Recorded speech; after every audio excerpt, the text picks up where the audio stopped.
After Route 66 and the Loneliest Road videos were such a hit on the channel, my dad and I decided to try to do one road trip a quarter and share it with all of you. For this trip, we wanted to visit some of the national parks that neither of us had been to, so we headed to West Texas and Southeast New Mexico for an epic 5-day road trip.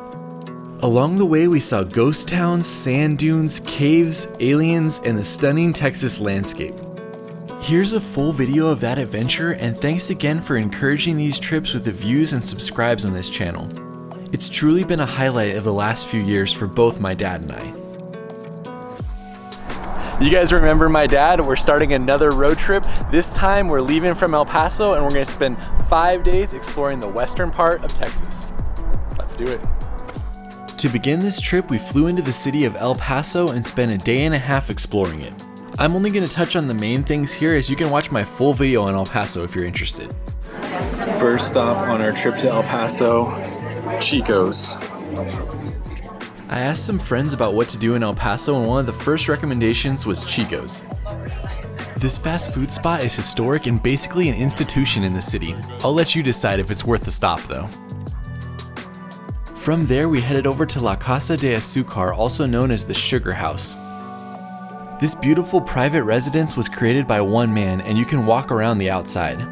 Be sure to leave a donation if you visit though. What do you think, Pops? It's amazing that this man did this all himself over a 24-year period. It's just beautiful. We even got a chance to chat with the artist who was outside working while we were there, and it's definitely a must-see spot in El Paso. As you no doubt know if you follow this YouTube channel, we try to cram in as many things as we possibly can on a road trip in any given day. So for our third stop, we headed over to UTEP, the University of Texas El Paso. I was interested in visiting the Bhutanese temple Lakong, so we walked around the outside even though it wasn't open when we were there. After walking around the campus and exploring a little bit more, we headed off to downtown El Paso. Downtown El Paso is full of history, and you definitely want to make sure you walk by the Plaza Theater and Hotel while you're there. Of course, the main spot to visit is San Jacinto Plaza right in the middle of downtown El Paso. Look what we found in El Paso. Yeah, wouldn't expect to see crocodiles in Paso.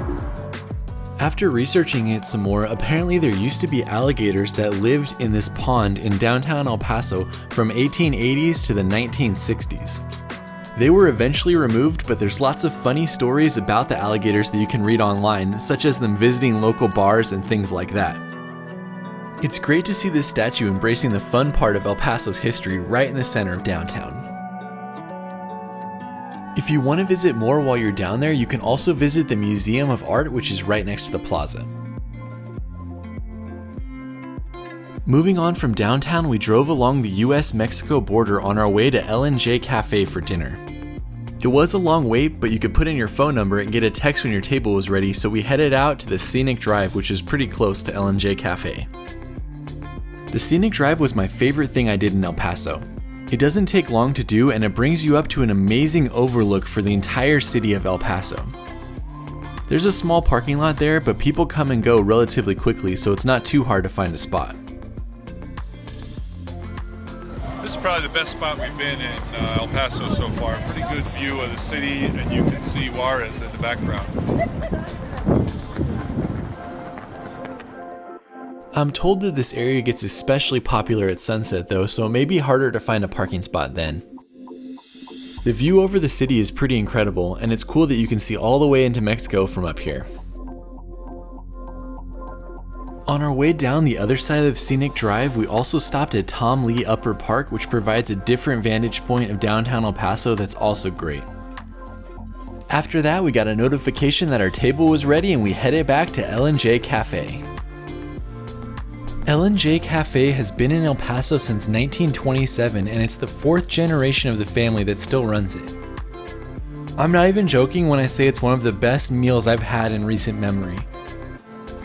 Definitely get the green chili chicken enchiladas with onions, egg, and sour cream. You can thank me later. Yeah, that's incredible. It's a winner. That's fabulous. Wow. Amazing. My dad and I liked it so much that we ate it again when we came back to El Paso to fly home. Back in the hotel after exploring El Paso, tomorrow we start the road trip and we head towards Las Cruces. We're starting our second day. First stop, coffee. Whenever I travel, I always try to find cool coffee shops, and this is definitely a good one.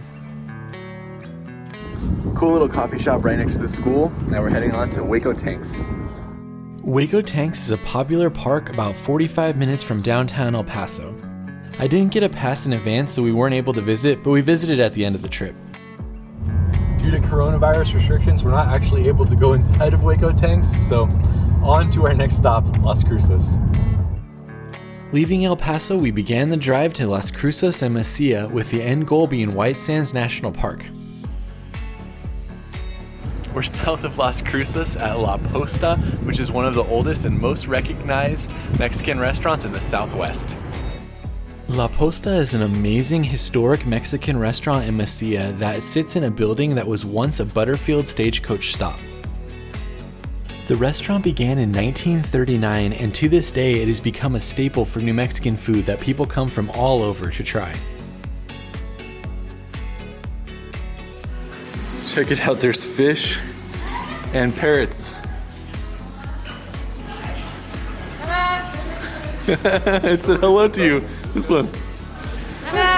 Hello. All right, this place is incredible, but let's see how the food is. Okay, sounds great. I'm glad to say that this is an easy recommendation if you're in the area. The Mexican food was amazing, the historic restaurant was just cool, and the servers were happy to tell us all about the history. So this is the green enchilada, the folded taco, and the chili relleno.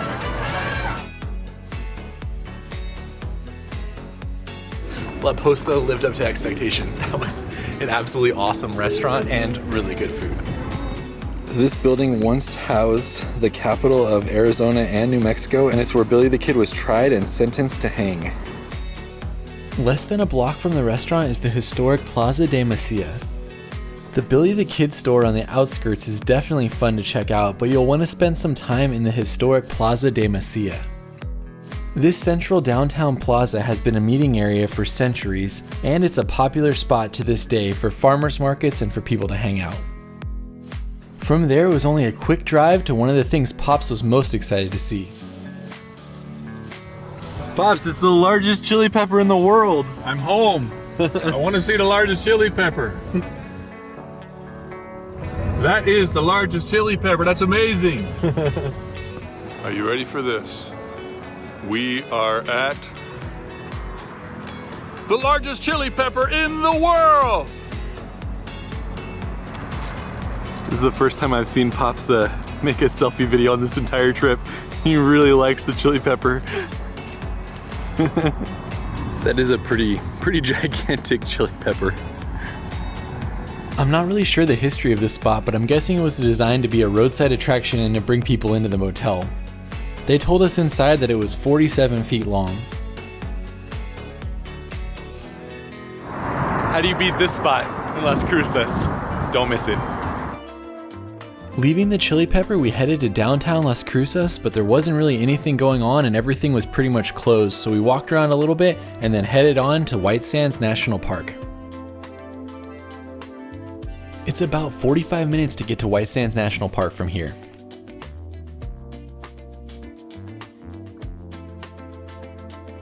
This is one of the points of interest in the Las Cruces area. It's where Pat Garrett was killed.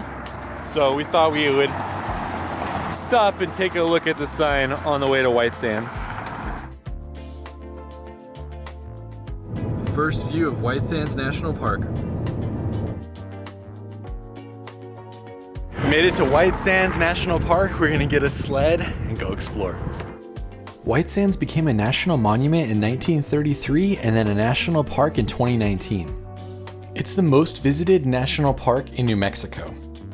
The two top things to do here are to sled and to hike. Drinks, food, and sleds. You could buy a sled for around $20 when I was there, and then they buy it back from you for $4. Thank you. I'm sure it's a lot cheaper if you bring your own sled, but we didn't think about that before we entered the park. We're now waiting to enter the park. Pops, are you gonna go sledding? Nope. Oh, Probably what? Not. Probably not. We'll see. I'll check it out. The main area of White Sands has one road and it's 16 miles round trip.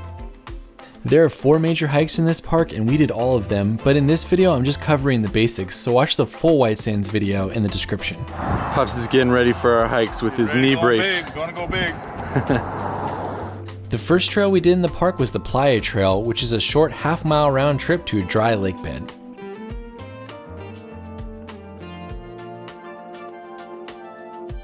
Our second trail was the Dune Life Nature Trail, which is basically across the street from the Playa Trail. This is our second trail of the park. It's the Dune Life Nature Trail. It's about 1 mile round trip. This hike begins with a flat walk from the parking area to a relatively steep 20-foot hill that takes you up to the dunes. So it feels like there should be an ocean on the other side of the sand. It looks like beach sand. So we're just following these markers around the top of the dunes. Look at how cool the lines on the sand are. This trail is a great introduction trail at the national park, and it's good for a whole family if you don't want to do anything too intense. There's lots of interpretive plaques here, and it's easy to follow the trail as you make your way around the dunes. That being said, if you really want to experience the park and you have time for a longer hike, then the Alkali Flats Trail is the best trail in the park.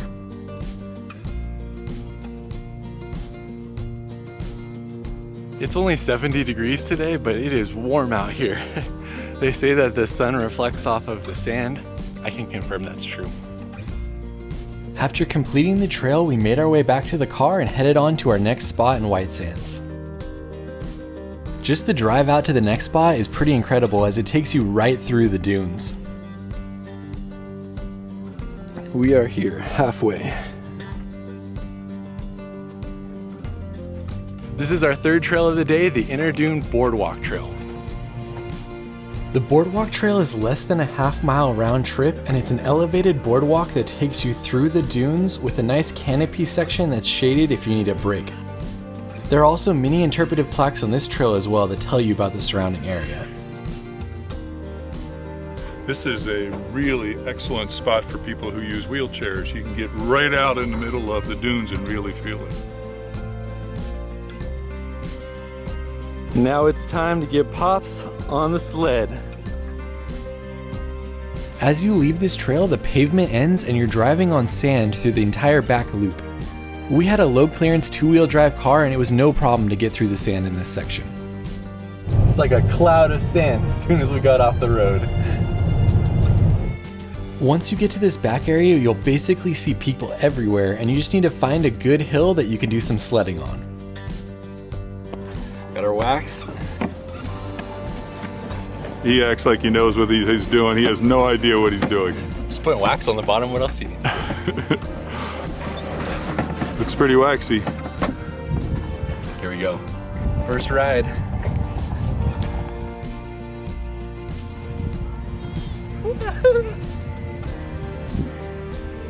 think I might need a little bit more wax. He claims his weak run was due to insufficient wax. You said you didn't even get it. I don't even know if it's even gonna make any difference. Maybe you need a skill set he doesn't have. After figuring out the wax situation, dune sledding is absolutely amazing. Ah, that was better. A little faster. Thought you said it didn't need any wax. I don't think it makes any difference, but don't play the game. This is how you're supposed to do it. Watch. Let's see if Pops can even make it to the top of the hill. The worst part is definitely having to walk back up each time in the sand. Yeehaw! I missed the bottom where he fell off. This is the hardest part.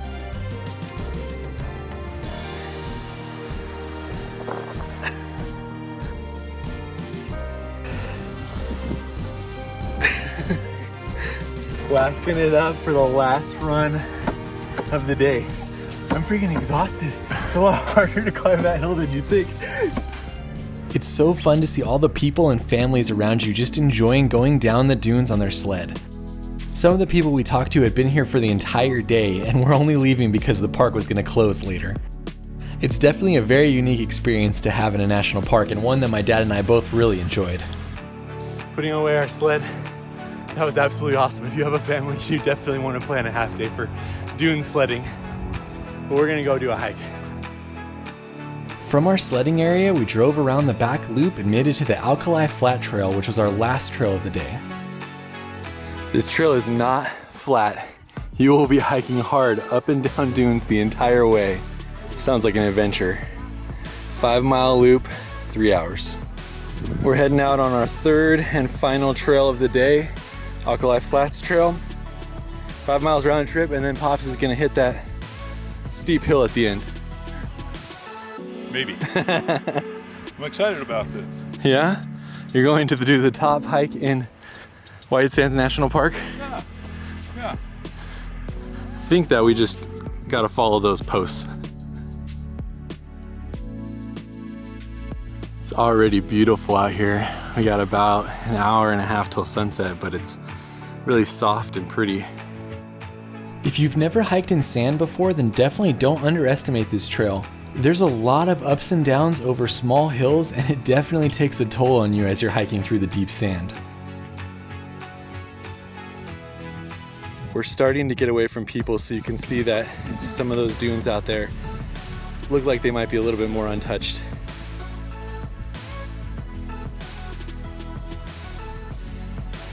Even though the elevation profile is relatively flat, you can see there's another decent sized uphill right there. As we proceeded back and continued to climb the small hills, we got away from all other people, and it was just my dad and I hiking out in the sand dunes.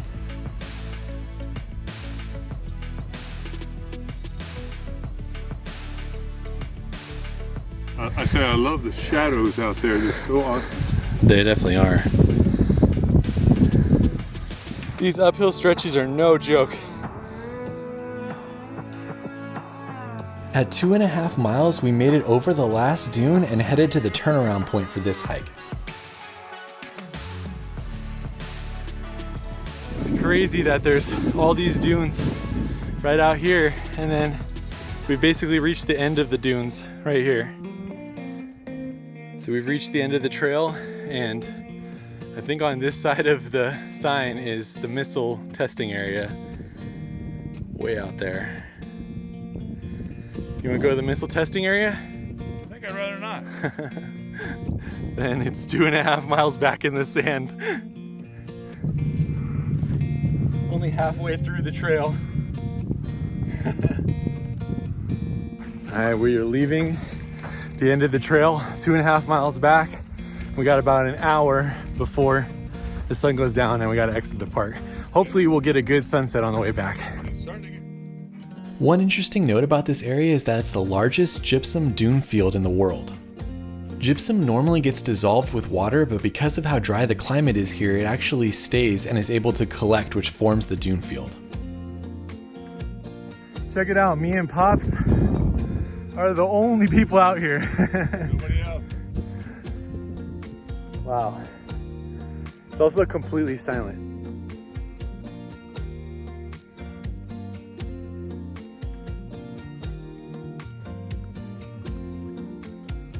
I try to take as many videos and photos as I can, but honestly, the only way to experience this sunset is to be here in White Sands and to see it for yourself. As we continued to make our way back to the trailhead, the sun was setting and it was one of the best sunsets I've ever seen in a national park. Look at the color out here now, it's like cotton candy skies. There's some pink over there as the sun's going down. There's some orange. Some more pink and orange over there.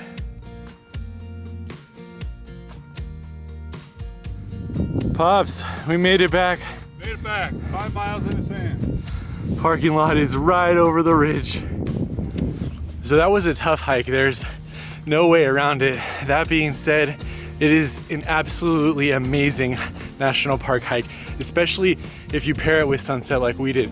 It's just incredible to be able to walk all the way over the dunes to where they end and then to come back and watch the sun setting on the sand. Definitely a really cool experience to have in national park. What do you think, Pops? Incredibly beautiful, both the sand itself, and then if you're able to stay for a sunset, the sunset is beyond compare. It's a 360 sunset. It's amazing. After getting back to the trail and removing all the sand from my shoes from the hike, I decided I couldn't leave White Sands without hitting the big sled hill right next to where we parked. All right, so we had this epic hill right by our car and we got to get out of here, but couldn't resist one more sled. Nighttime sledding.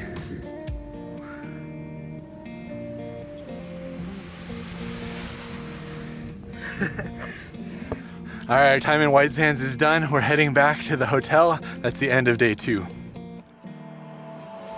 Starting the day with Plateau Coffee, and we're heading to Roswell with a few stops along the way. We spent the night in the town of Alamogordo, and we saw a sign for the world's largest pistachio, so of course that was our first stop the next day. World's largest pistachio, here we come!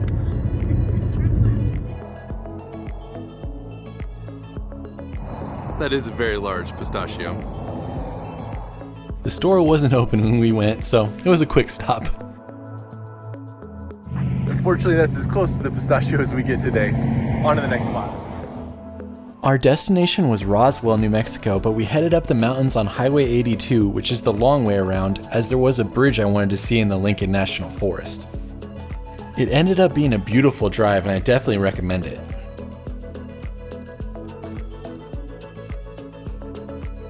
So Pops doesn't really ever find anything for our trip, but he found this thing, the Mexican Canyon Trestle, and look at that. I'd say that's good enough for this trip. I added the snow too, just for photographic effect. This trestle was added to the National Register of Historic Places in 1979, and it's one of the best preserved structures from the Alamogordo and Sacramento Mountain Railway, which ran from 1899 to 1949. This sign shows how dangerous this trestle was. It says if I go too slow, the logs fall off. If I go too fast, the cars fall off. And there's a picture of a car that's fallen off and a picture of a train on the actual trestle. This path shows the route through the mountains. So we are right here at the Mexican Canyon Trestle, but there was a lot of other dangerous spots as they made their way down the road to Alamogordo, where we stayed last night. It looks like there's a little path down, might be kind of steep, but not too bad.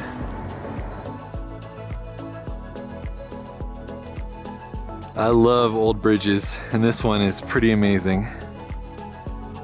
The path down here was slippery, so do take it slow. It was a little bit too sketchy for my dad, who stayed at the top. I just took a bunch of pictures and then headed back up. That's the way that I came down, but there's actually a real path right here. Saying goodbye to the trestle, and we're on our way to Roswell. Saw a sign for cold apple cider, so we had to stop. Plus they have a camel here, so that's cool too. Runyon Farms is a great roadside stop that's a fruit stand and a petting zoo. They exist as a rescue zoo that takes animals in and then rehabs them and tries to rehome them. Pretty epic bathrooms for a road trip, right next to all these animals and that lake down there. Sorry guys, I don't have anything to feed you guys. Such a fun little road trip spot. Plus, they make their own apple cider here. It's really good. That looks like one wise goat right there. I can't tell which one's Pops.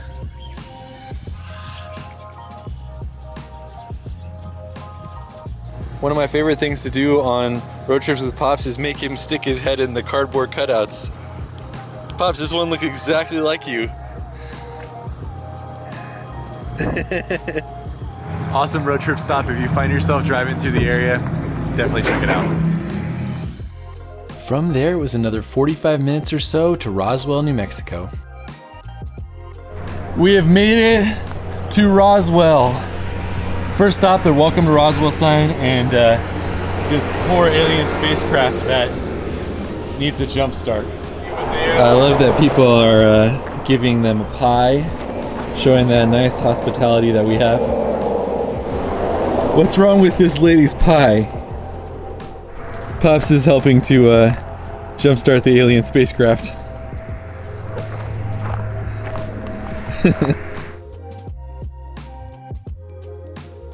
Welcome to Roswell. I'm not gonna lie, I'm pretty excited to explore Roswell. I love this type of gimmicky stuff. Are you excited about Roswell, or are you gonna be lame like you were in Uranus, Missouri? This is different than that. This is different than Uranus. This is actually very cool. I'm not sure I'm a believer, but this is really fun. And they have my truck. I have that truck. You could be helping the aliens. That's right. As you enter Roswell, you'll be greeted with the Welcome to Roswell sign and aliens outside of basically every storefront in downtown. Upon arriving in downtown Roswell, we parked by the International UFO Museum and Research Center, which is the main spot that people visit when they come to the city. From there, we explored the alien streetlights and the different shops that were around the museum.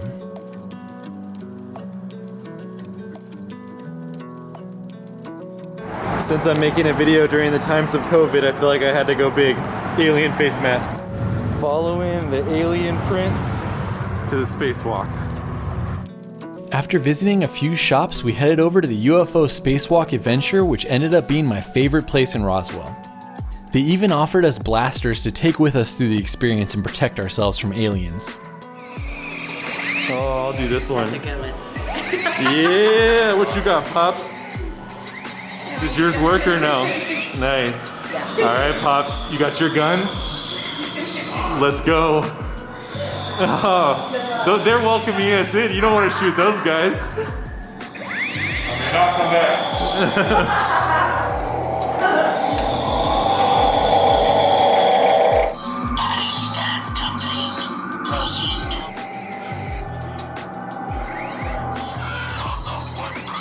I got you.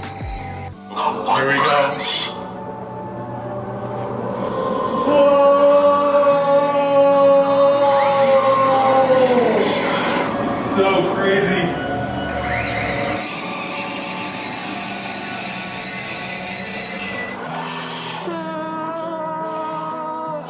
Pops, did you get the aliens? I'm getting them. This gun is epic. This place is really a lot of fun. They do a beautiful job with the black lighting and everything. It's just really fun. Oh no, they got one of us. It's Pops. Pops has been turned into a cocoon. Needless to say, based on these clips, but the UFO spacewalk is a great family-friendly attraction in the Roswell area. Pops and I had a blast exploring it. I'm getting a new piece of alien memorabilia at each place we go to. Heading on, only a block away brought us to our next extraterrestrial exhibit, Alien Zone. Alright, this is the main attraction of the store right here. We're walking in to the alien photo area. This entire back area are all little set pieces that you can stand in to take your photos. It's an amazing experience for the whole family. Look, you can cook a burger for an alien right here. If I had to guess, I'd say there's probably 20 or so of these individual set pieces that you can insert yourself into for photos. This is just the type of goofy stuff that Pops and I like to find when we're on road trips, and we definitely spent time with each one of the exhibits taking photos. Motorcycle here with my buddy.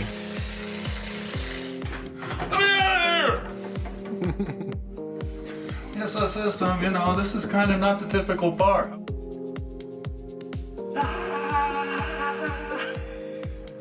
Me and Pops had a blast doing that. Definitely a good family-friendly thing to do in Roswell. Pops was the one that left the store with something this time. The space cowboy. Some call me a space cowboy. Some call you a gangster of love? Yes.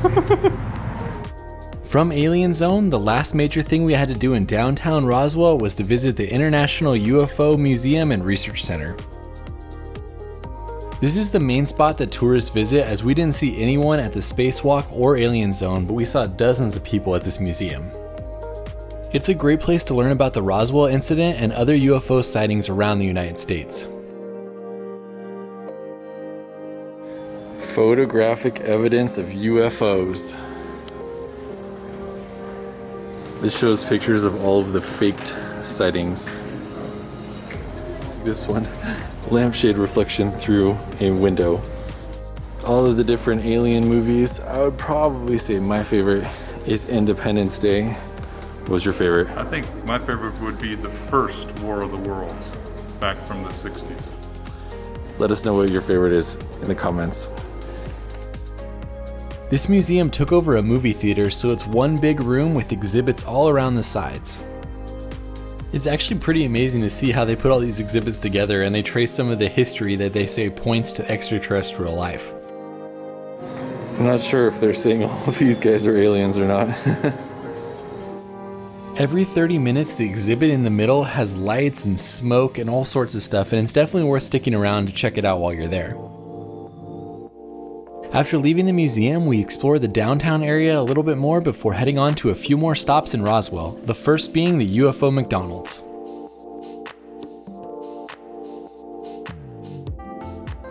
We don't usually eat McDonald's on our road trip, but when it's inside of a UFO, we figured we had to do it for lunch. Heck yes! The McDonald's UFO. They even have fries riding a spaceship. This is by far the coolest McDonald's I've ever been in. We can't eat in here because of COVID, but they let us come in and take some pictures. Really fun spot. After exploring the inside, be sure to go outside and see the mural as well. So this mural on the outside of McDonald's starts here and goes all the way down to the end. When you leave the McDonald's, walk right next door to the Dunkin' Donuts, which also has a large alien holding up a sign. Right here we have Dunkin' Alien, and right here we have UFO McDonald's. Pretty strong spot in Roswell. After leaving the Dunkin', we went to a few more shops because I was trying to find a wooden carved alien to take home with me. Oh no, Pops is boarding the alien spacecraft. Where are you off to, Pops? Uranus. We've made it to the invasion station. They had them at this small shop on the outskirts of town, and it's a great souvenir for my desk at home. We figured since we were already here, we might as well pop in the visitor center and make sure there was nothing that we missed. In the visitor center, they have a photo area and it prints out for you after you take a picture.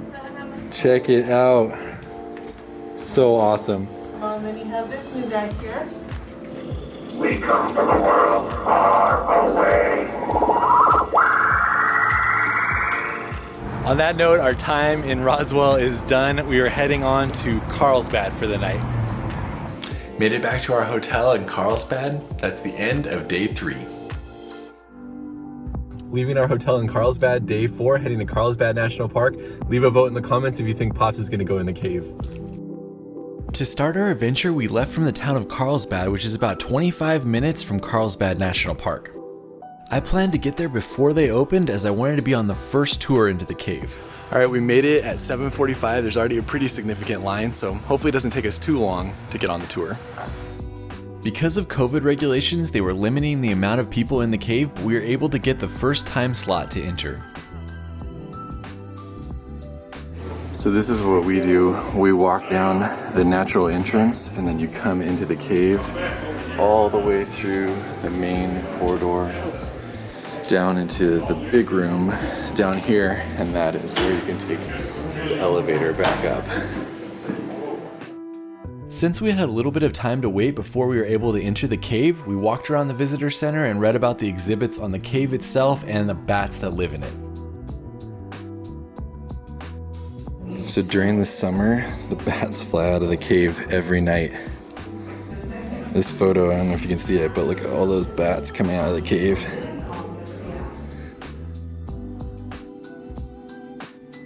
All right, so it's about a 5-minute walk to the natural entrance this direction. I'm gonna walk down there and then I'm able to go in at 8:30. After listening to a talk from the ranger about safety, bats, and the cave, we were able to begin our journey into Carlsbad Caverns. 66 switchbacks and 750 feet down into the cave below us. Check out all these bats.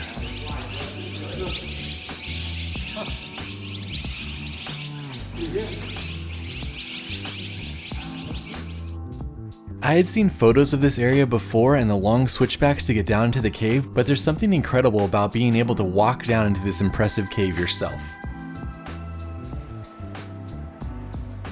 This is especially true as you get closer to the bottom and the light starts to fade from that single hole that it's coming in on.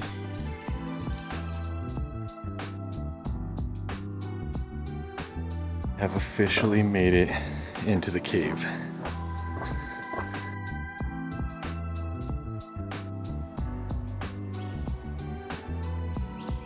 We are now entering the dark zone since we're going away from the natural light of the cave and into the darkness. A little bit of water in here, and you can hear the drips. During this part of the adventure, I was basically just by myself walking down into the cave and looking at all the formations that kept popping out in front of me. Look at all that water down there. This one is known as Whale's Mouth. Do you see it? It's a lot of downhill. Look at all those switchbacks still. Even though I looked at the map before I came down here to see all of the switchbacks and all of the descent that we had to do to get to the cave, I was still shocked by the fact that we just kept going down. The cave never really felt claustrophobic because it's pretty much always big and open. Wow. I'm sure the videos in this section don't really do it justice, but you'll be blown away dozens of times when you're walking through the caverns. Since it's relatively dark most of the time, I found it really cool to be able to see people in front of you using their flashlight, as it helped you to understand the scale of the caverns. Man, every turn, it just keeps getting better.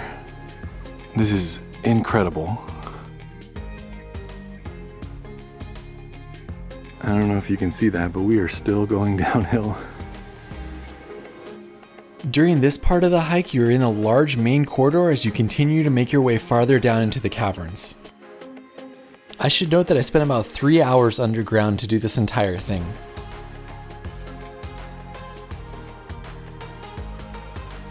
We are here by Iceberg Rock. The elevators are over here, so we're actually pretty close to the elevators, I guess. This rock right here is called Iceberg Rock. Iceberg Rock actually fell into this area, and they dated these things and think that it's over 500,000 years old. That's Iceberg Rock right there that fell, and then there's those things we were looking at. After passing this area, you'll cross about 1.25 miles that you've already walked in the cave.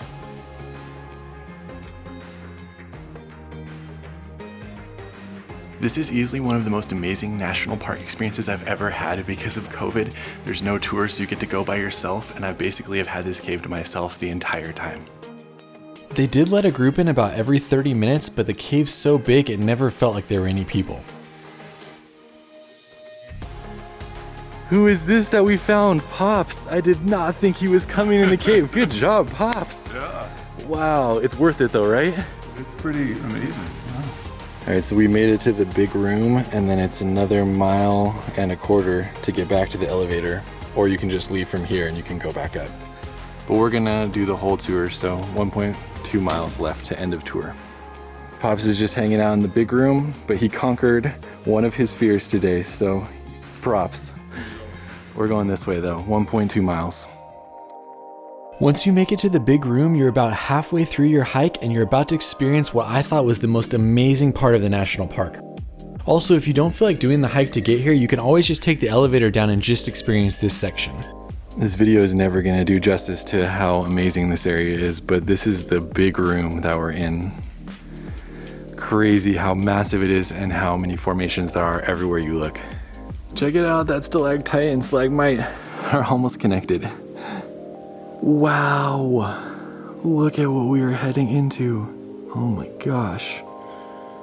I had no idea what to expect when I came into the big room. I thought what I had seen already was impressive, but this blew everything I had seen before it away. I've been in a lot of caves in the United States and nothing even remotely compares to the big room. I feel like when I'm in this cave, I'm in like the Lord of the Rings. This is just absolutely insane.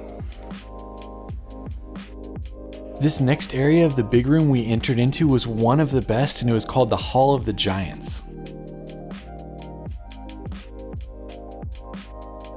This area is called Fairyland, and it definitely looks like Fairyland with all this crazy stuff on the ground. And then check out what's on the ceiling. I had another place I was heading to in the afternoon, so I didn't get to spend as much time in this area as I would like, but honestly, you could spend days down here and still not see everything. It's absolutely overwhelming in a good way how much there is to experience. Alright, we made it to the cutoff area. Still have to go back to the bottomless pit and the top of the cross. Then out the elevator. If you're on a time constraint, from here you can actually cut across and head back to the elevator without doing the rest of the loop. A little bit more water in the cave down here.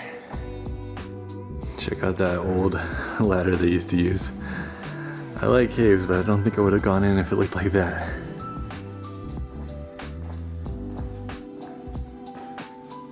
Most of the big room area is wheelchair accessible. There are a few sections you can't use a wheelchair in, but the rangers in the visitor center can tell you all about that if you're coming with a wheelchair. We have made it to the top of the cross, and then the big room goes that way. The top of the cross is a great area to just sit and relax and take in the cave. There's lots of seating here, and supposedly the area was named after the rock formations in the ceiling that the original discoverers thought looked like angels. From here, the next major point of interest was the bottomless pit. You can't really see this, it's way too dark, but that is a crazy dark pit down there. It says these are massive blocks of gypsum, which is the sand for White Sands National Park. While this second portion of the big room after the bottomless pit is still cool, it pales in comparison to the first section of the big room. As you get closer to the elevator, it opens back up again and you get to see some of the best formations from the other side. It's crazy how many of these amazing formations they have in this cave, as each of these by themselves could be a highlight in some of the other caves in the United States. Also, just to state again, this video will never do it justice. You have to experience it for yourself.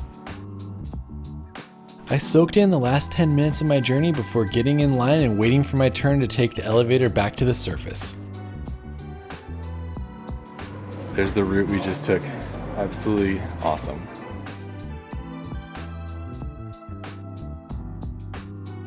Made it out of Carlsbad Caverns, probably one of my top 5, if not top 3 national parks I've ever been to. That was incredible, definitely check it out. Now we're doing the 4.5 mile drive down towards Big Bend. On the drive down towards Big Bend, we passed Guadalupe Mountains National Park. I knew we weren't going to have much time to see it, but we decided to stop off for one of the shorter trails just to spend a little time there. The area we decided to explore was the historic Frijole Ranch. Pops, there's a natural spring here that does 6 gallons a minute. It's kind of cool, it like comes right out in front of the house. Is that? Really cool. None of the buildings were actually open to go in, but we stuck our head in a few windows and walked around the property. This little tiny building right here is the schoolhouse. We were heading out on the less than half-mile Manzanita Springs Trail. We walked around a little bit on the Manzanita Springs Trail, and it definitely let me know that I need to come back to this national park in the future. The main hike here takes you to the high point for the state of Texas, which is pretty cool as well. That was a nice little half-mile trail. Beautiful area to walk through. I can't wait to come back here and explore some more of the national park, but since we're heading to Big Bend, that's about all we can see for this trip. As we left the national park, the drive was absolutely beautiful through the sparse Texas landscape with different mountains sticking out in the distance. After about an hour and a half, we made it to our next destination, the Prada Marfa. This is a Prada store in the middle of nowhere. Supposedly those are real products in there, and the glass is bulletproof to keep people from trying to break in and steal them. Yeah, random roadside stop. Also, it looks like people leave locks along the back as well. This installation was installed in 2005, and believe it or not, it was probably one of the busiest things we saw on our road trip. Both times we drove by, tons of people were waiting to take photos. Pops, you didn't even get out of the car for your favorite store, Prada. Yeah, I got so much Prada. I don't need any more Prada. You didn't need any more? I don't need any more Prada. From there, it was a long drive with basically no cell reception to our hotel in Terlingua. We've made it to, this is our hotel right here, built in the early 1900s. We're on the upstairs. We're gonna go check it out. So we're on the upstairs of this hotel, and this is our room, Mr. Perry's room. The Perry Mansion was built by the owner of the nearby Chisos Mining Company in 1909. This is his actual room that he stayed in while he was at the mansion. Thing is awesome. Looking out over the ghost town. Check it out, Pops. This is pretty amazing. Gotta look out the window though.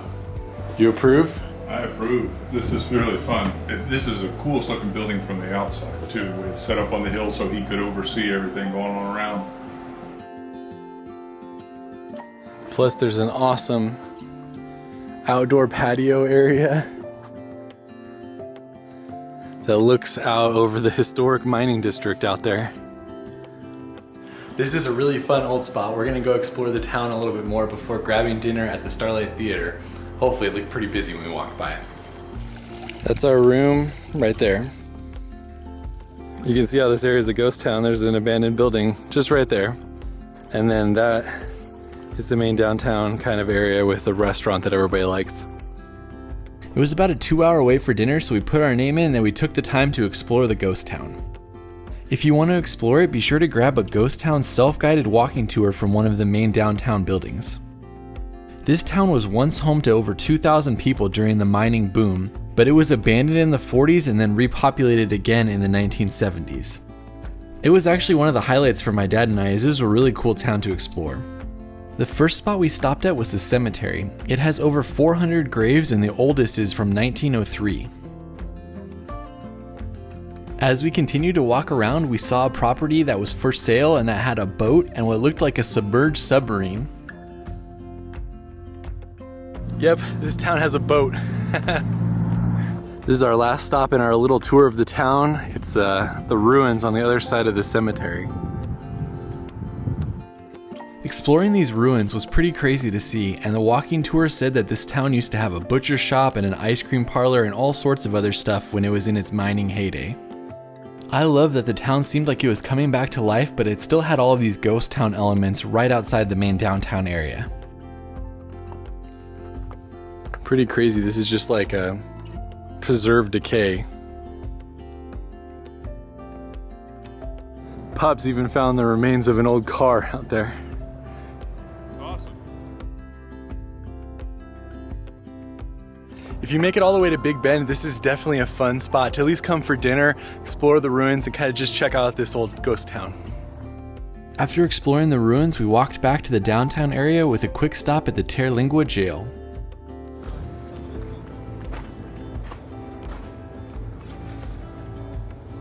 About an hour and a half wait, but that's where we're eating at the Starlight Theater. It's the best spot in town and one of the only spots in town. Right next door to the Starlight Theater is the Terlingua Trading Company, and it's a great place to see old maps and learn about the area's history, as well as picking up a few souvenirs from your time in the town. We're waiting for our table, but check out that epic sunset behind our hotel out there. We're still exploring some more because we're waiting for the restaurant, but this is the actual mine shaft, and then that's one of the carts that they used to use to go into the mine. Way down there.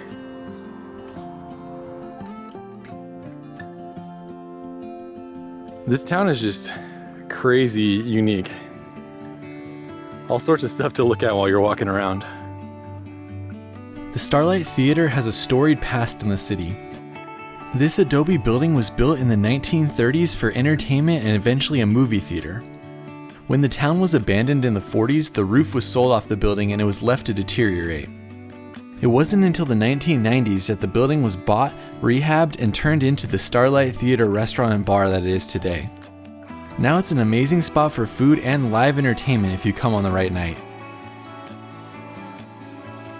Alright, so they say that they have award-winning chili here. World famous chili right here.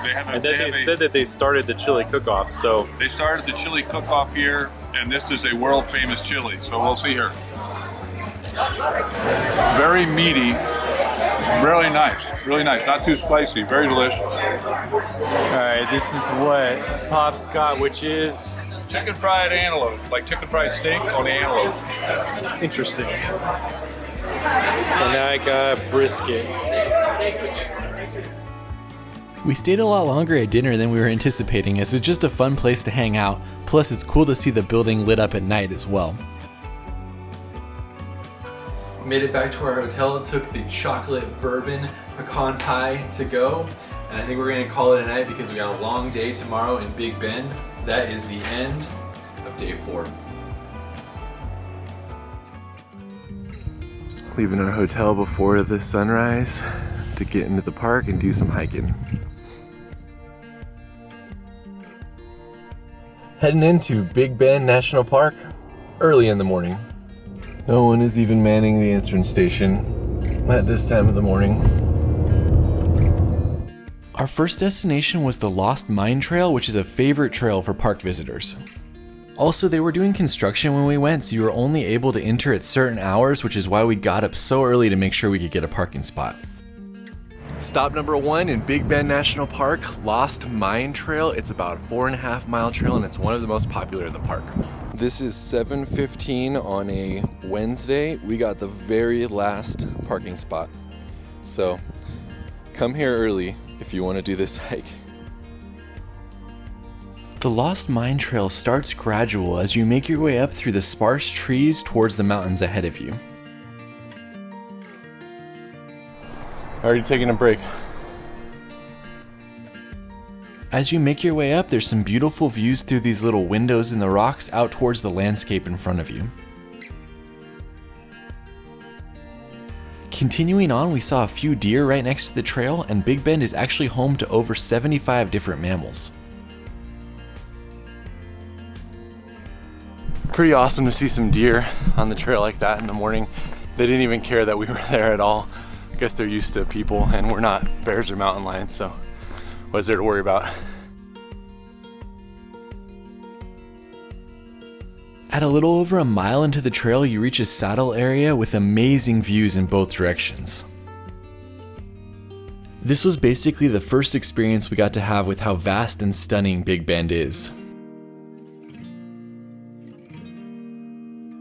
It's crazy windy up here as we cross this saddle behind us. Amazing views though. Almost lost my hat. As you leave this section, look behind you as it's an amazing vista point for Casa Grande, one of Big Bend's most prominent peaks.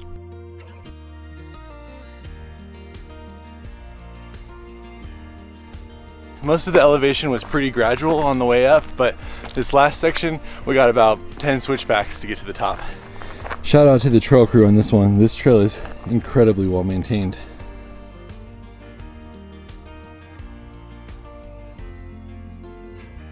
As we continued to climb, we got attacked by the wind, but the trail started to give way to the amazing scenery of the Big Bend landscape. We made it to the summit. It is crazy windy up here, but look at these views. Even though we didn't have a really clear day, it was still impressive with how far you could see across the landscape from up here. Look at the colors out on the mountain right there.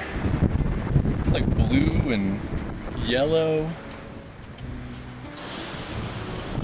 Well, this I think is the best spot right here with this rock. What do you think, Pops? Incredible payoff at the end. And not a hard hike particularly, a few uptails, but incredible payoff at the end.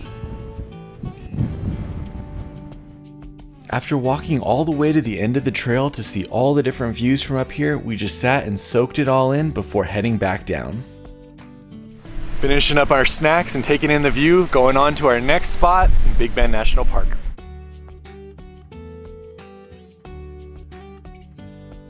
We had planned to go to the Chisos Lodge, but because of construction, we weren't able to get there. So instead we headed down to Panther Junction Visitor Center to see what they recommended we do. So we were gonna hit up the hot springs, but they're closed for COVID, so we're going to Balanced Rock, and then we're doing the drive out to the canyon. The food is a little hard to come by in Big Bend right now. The gas station was the only thing that was open. I had a Lunchable. Pop's got a tuna salad sandwich. So bring your own food or plan to eat at the gas station. For our next stop in the park, we decided to head to Balanced Rock. To get to the trailhead, you have to drive a 7-mile rough dirt road. It was passable with a 2-wheel drive car when we came, but I imagine there's certain times of the year where it isn't. Heading out on our second trail of the day, this time to Balanced Rock. The road out here was a little bit rough, but this is a good family-friendly hike as it's flat most of the whole way and just uphill right at the end. The terrain out here is pretty crazy. It reminds me a lot of Joshua Tree back in Southern California. 75% of this trail is just walking through a wash in the sand back towards the rocks.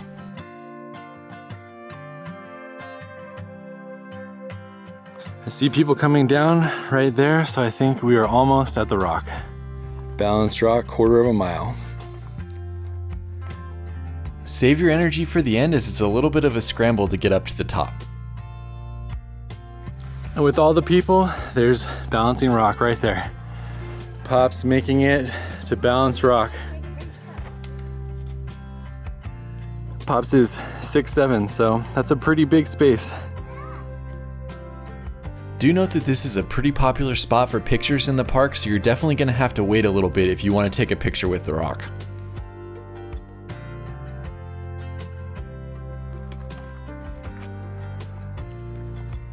Alright, we're starting the walk back to the car and then on to the scenic drive and the Santa Elena portion of Big Bend.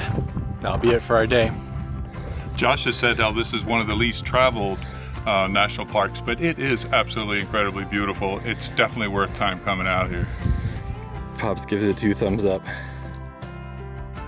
It took us a little while to get back out to the main road on the 7-mile dirt stretch, but eventually we're headed on towards Santa Elena Canyon. This is our last stop in our day in Big Bend. We're gonna go on the drive to Santa Elena Canyon with lots of pullouts along the way for viewpoints. This scenic drive is probably the best thing you can do with one day in the park.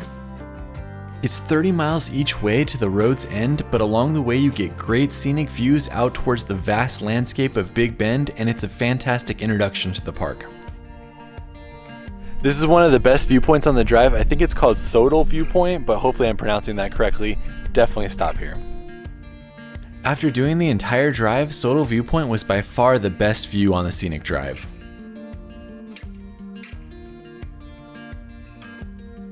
So there's our destination right there. That's the walls of Santa Elena Canyon that we're hiking into once we get there.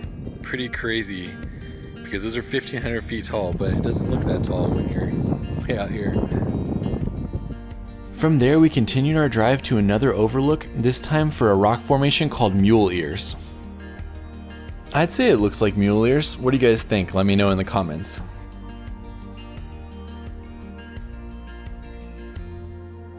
Before reaching the canyon, we had one more stop, and that was at the Castellone Visitor Center. While some of the visitor center was closed because of COVID, you could still look around and see a lot of information plaques about the area's history. There was also a store here as well, but it was closed when we got there. Before you leave, be sure to check out the historic Magdalena house, which is behind the store.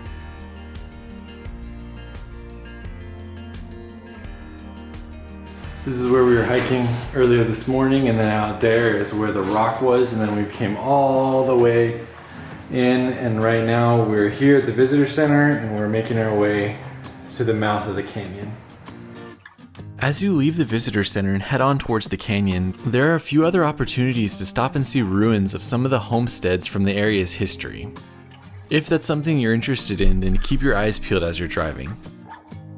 There's also another viewpoint on the right that looks back the way you came towards the Chisos Mountains. This is our last viewpoint. It's the viewpoint for Santa Elena Canyon, and we're going over here to park and then walk in there. You definitely don't want to miss this one, as it's a great way to understand the scale of the canyon before you go hike into it.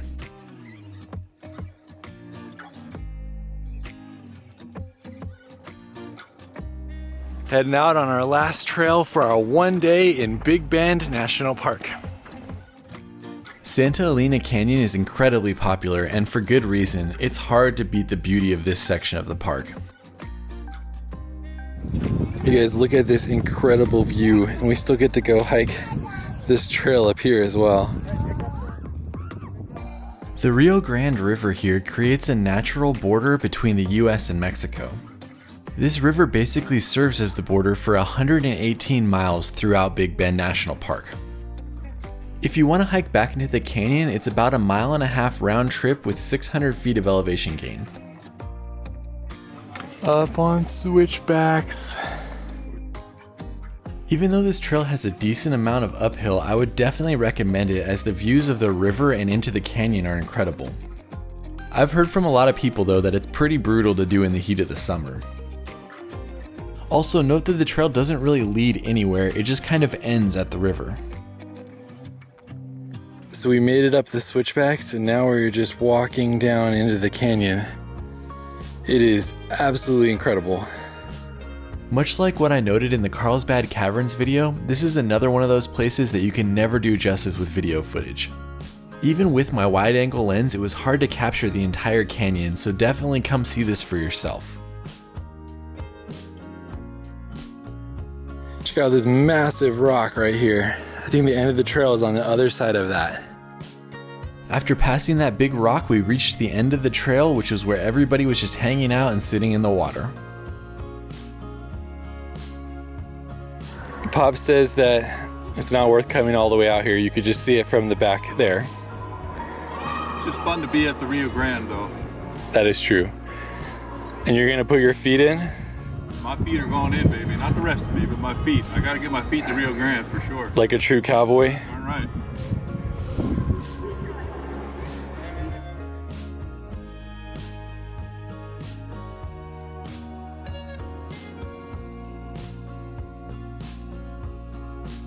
Alright, so Pop's final request for this road trip video was to put his feet, or our feet, into the Rio Grande. Here we go. Without hurting himself. I'm gonna slide and fall on my butt.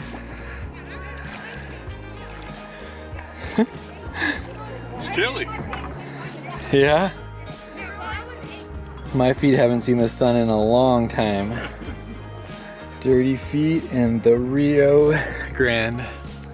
That's it for this road trip video. Hopefully you enjoyed exploring the western part of Texas with us over the last 5 days. Be sure to like and subscribe, and we'll see you on the next video.